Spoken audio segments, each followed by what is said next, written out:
대통령직 인수위원회가 현 정부의 탄소 중립 정책을 대대적으로 수정하겠다고 밝혔습니다. 문재인 대통령이 정책 근간을 유지해야 한다고 강조한 지 하루 만인데요. 에너지 정책을 둘러싸고 신구 권력이 다시 한번 충돌하는 모양새입니다. 강희경 기자입니다. 2030년 온실가스 40% 감축과 2050년 탄소 중립을 목표로 추진해온 문재인 정부의 탄소 중립 정책에 대통령직 인수위원회가 제동을 걸었습니다. 실제 실현 가능성이 크게 떨어지고 민생 압박 요인이 갈수록 심해질 것으로 보인다며 대대적인 정책 수정을 예고한 겁니다. 문재인 대통령이 탄소 중립 정책의 근간이 다음 정부에서도 변함없이 유지돼야 한다고 밝힌 지 하루 만입니다.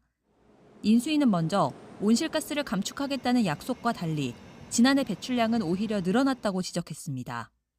민주당 정권은 탄소 중립을 외쳐왔지만 온실가스 배출량이 작년에 4% 이상 늘었고 경제 전반에 미칠 악영향에 대해서는 탄소 중립 시나리오를 그대로 추진하면 2050년까지 매년 4에서 6%의 전기요금 인상이 불가피하다고 말했습니다. 전기요금 인상과 생산비용 증가 등의 영향으로 국내 총 생산이 2030년까지 연평균 0.7%포인트, 2050년까지는 0.5%포인트 줄어들 거란 연구 결과도 제시했습니다. 이에 따라 인수위는 탄소 중립에 관한 현실성 있고 책임 있는 계획을 다시 세워나가기로 했습니다. 5가지의 정책 방향과 구체적 방안을 담은 전략보고서를 조만간 윤석열 당선인에게 보고할 계획인데 눈에 띄는 점은 재생에너지와 원전의 조화를 제시해 문정부의 탈원전 정책 폐기에 시동을 걸었다는 점입니다.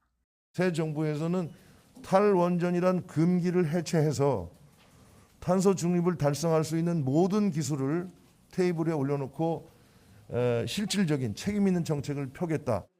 국제사회에 약속한 탄소 중립 목표는 일단 유지하겠다고 밝혔지만 대대적인 정책 손질이 불가피해진 만큼 현 정부와 인수위 사이 긴장 수위가 다시 높아질 것으로 보입니다. YTN 강희경입니다.